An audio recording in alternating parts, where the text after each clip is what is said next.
What's up, guys?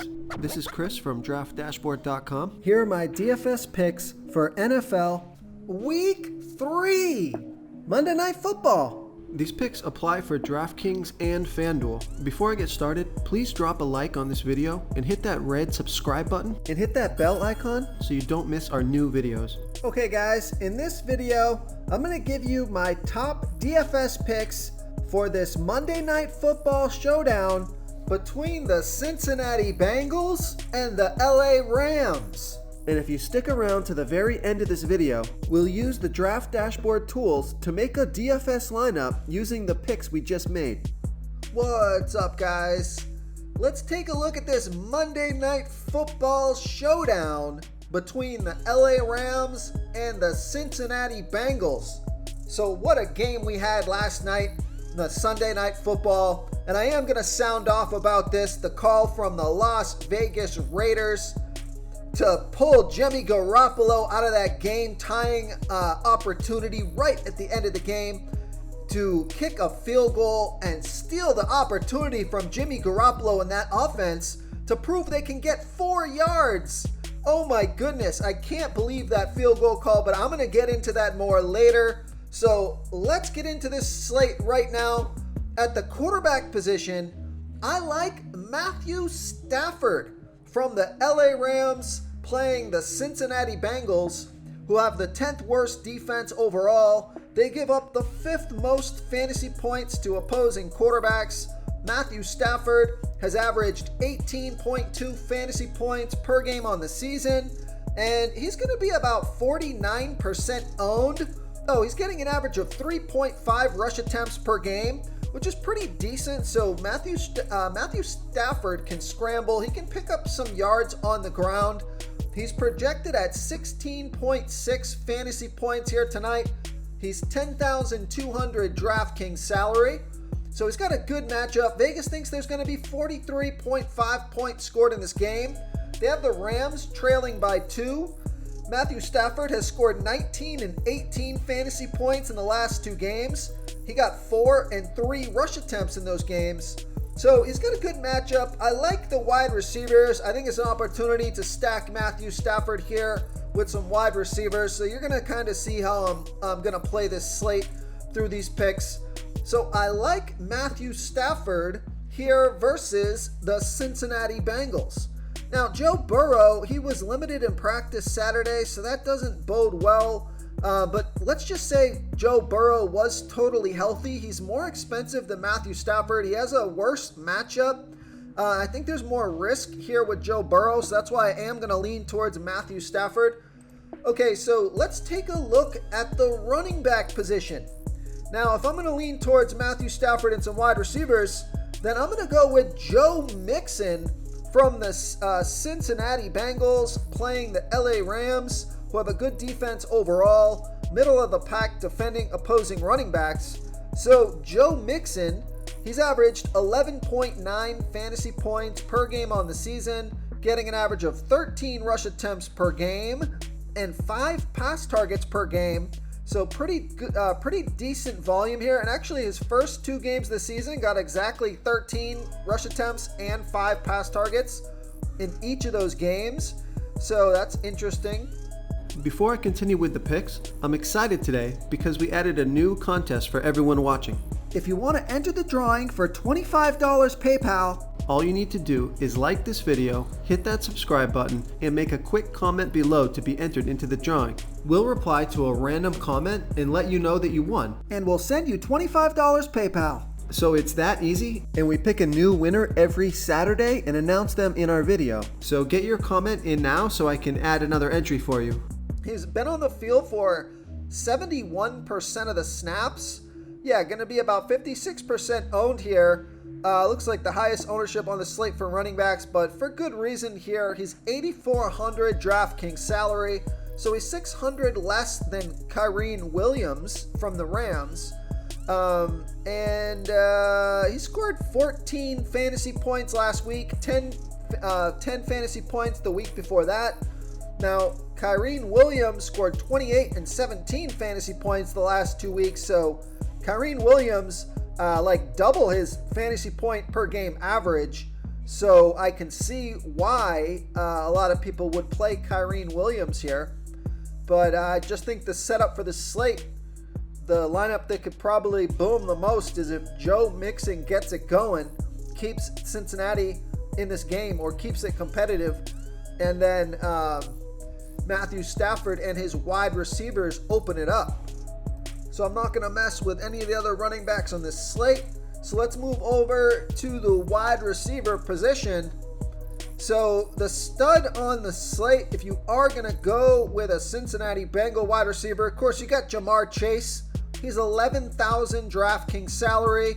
Hasn't had a fantastic start to the season, only averaging 8.6 fantasy points per game on the season, but he is getting an average of 8.5 pass targets per game, been on the field for 97% of the snaps, going to be about 58% owned, projected at 17.4 fantasy points here tonight. He's 11,000 DraftKings salary, so most expensive wide receiver on the slate by a pretty good amount. And I do think it could be a game that he explodes because he's due for a big game, right? So I like Jamar Chase here versus the LA Rams. But now if you're coming down in salary and you want to stack some Rams wide receivers, you can take a look at Tutu Atwell from the LA Rams playing the Cincinnati Bengals, who have the 10th worst defense overall, middle of the pack defending opposing wide receivers. So Tutu Atwell has averaged 18.1 fantasy points per game on the season. Real quick, guys, I got great news. For a limited time, we're offering a full 30-day trial to Draft Dashboard. You can try all the tools for NFL. This is a great time to get in and try everything for 1 month. The tools are all about saving research time. You can see the last 3 games, the fantasy points per game, the targets they got per game, so you can see how involved they are in the offense, the rushes they got per game. Seeing all this stuff on one screen helps you save time and make better picks. Oh, and if you're tired of doing research every day, we just added a cheat sheet that shows hand-picked plays for the slate. No confusing stat lines, no headaches, just a simple cheat sheet that shows the absolute best players for your lineups. Getting an average of 8.5 pass targets per game. He's going to be about 32% owned, been on the field for 86% of the snaps, projected at 11.1 fantasy points here tonight. Now, he's only 7,000 DraftKings salary, so it looks like he could be a decent value play if he can keep up the targets. You know, if he gets 8 or 9 pass targets tonight at 7,000 salary, I think that is a good value play.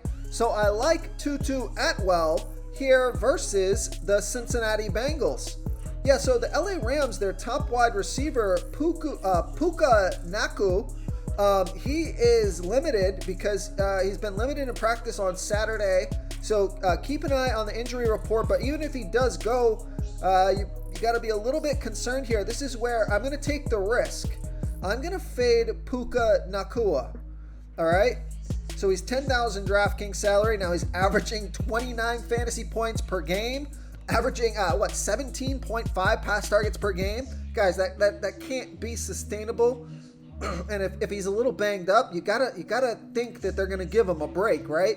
They can't run him into the ground on week 3. Now he is projected, if he plays, he's gonna be about 53% owned. He's gonna pull a lot of ownership with those numbers. He's been on the field for 82% of the snaps, projected at 15.1 fantasy points. He's 10,000 DraftKings salary. Now, if he does play, if he's a full go, I'm not saying a full fade. Sure, throw him in the lineup, but I am going to fade him. I'm going to take the risk, and I'm going to decide to play guys like Tutu Atwell. And the other value play that I like is Van Jefferson from the LA Rams playing the Cincinnati Bengals. So Van Jefferson, not the greatest start to the season. Only scored 4.2 fantasy or average 4.2 fantasy points off of 4.5 pass targets per game. But he's been on the field for 88% of the snaps. He's going to be about 19% owned. This is kind of a sleeper pick here. He's projected at 7.6 fantasy points, only 4,400 DraftKings salary, and I think he could be one of those guys who goes for like 10, 12 fantasy points here tonight and will give you some value into your lineup. A guy that's going to get a handful of targets. So I like Van Jefferson here versus the Cincinnati Bengals. But now for just a little bit more than Van Jefferson, if you have the salary, I like Tyler Boyd from the Cincinnati Bengals playing the LA Rams. And Tyler Boyd has averaged 7.1 fantasy points per game on the season, getting an average of 5.5 pass targets per game. Been on the field for 88% of the snaps, so same snap count as Van Jefferson. It's going to be about 31% owned, projected at 9.4 fantasy points here tonight. He's $5,200 DraftKings salary, so if you have that extra $800, I probably would play Tyler Boyd over Van Jefferson, but depending on how you build your lineup, I would go with one of these two guys, whichever one you could fit as a value play wide receiver. Okay, so moving on to the tight end position, I like Tyler Higbee from the LA Rams playing the Cincinnati Bengals, who have the 10th worst defense overall, give up the third most fantasy points to opposing tight ends. Now, Tyler Higbee has averaged 6.1 fantasy points per game on the season, getting an average of 5 pass targets per game, and he's $6,200 DraftKings salary. He's been on the field for 92% of the snaps, going to be about 22% owned. So, this is just one of those guys like a wide receiver. You're paying about the salary that you're going to be paying for a decent wide receiver. Now, he got 7 pass targets last game. He only produced 4 fantasy points off of those 7 targets, but the numbers are there, and it's a fantastic matchup. So Tyler Higbee could be a guy that goes off here tonight. So I like Tyler Higbee here versus the Cincinnati Bengals. And one last total dart throw mention at only $200 DraftKings salary. You have Drew Sample from the Cincinnati Bengals. Now, he hasn't got a pass target, hasn't scored a fantasy point yet, but apparently he's going to be about 21% owned. So just keep an eye out there. There might be some news that he's going to get some more snaps or he's going to get some more involvement in this game. But either way, at only $200 DraftKings salary, if you're going to play one of these guys, one of these total dart throw minimum salary players, I think Drew Sample has a good opportunity. Yeah, so I'm looking at the headlines now. McDaniels says he has confidence in the offense, despite the decision to kick a field goal. Field goal doesn't signal lack of confidence in Raiders. So let's analyze this, guys. There was like 2 or 3 minutes left in the game.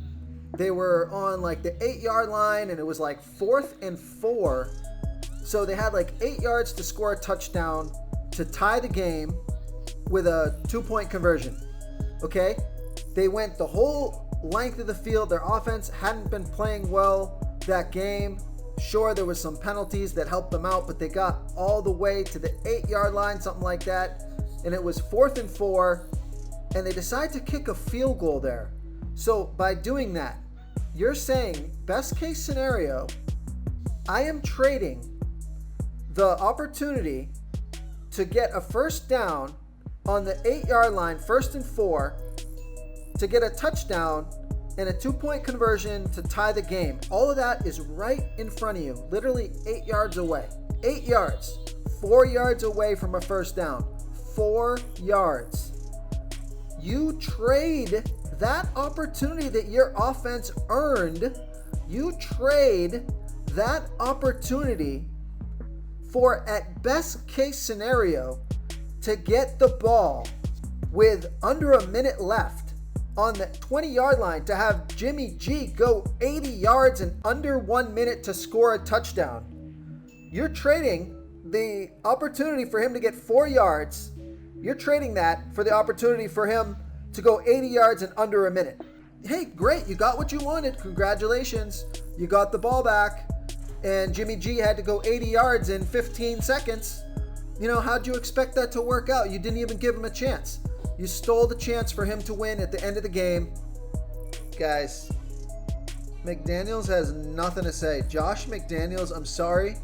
I didn't even know it was you, and I think you're from the Patriots, so you are a fantastic offensive coach. If this is the Josh McDaniels from the Patriots, I am totally shocked here. That was I think he tried to galaxy brain it, guys. If this is the Josh McDaniels from the Patriots, let me just check. Josh McDaniels, Raiders. That's him. Unbelievable, guys. That was the Josh McDaniels from the New England Patriots.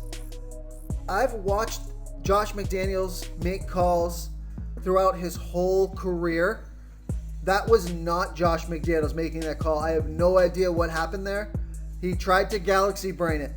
Or he was just sending a sadistic message to his offense that if you play like this again, I'm going to steal your chance to win the game.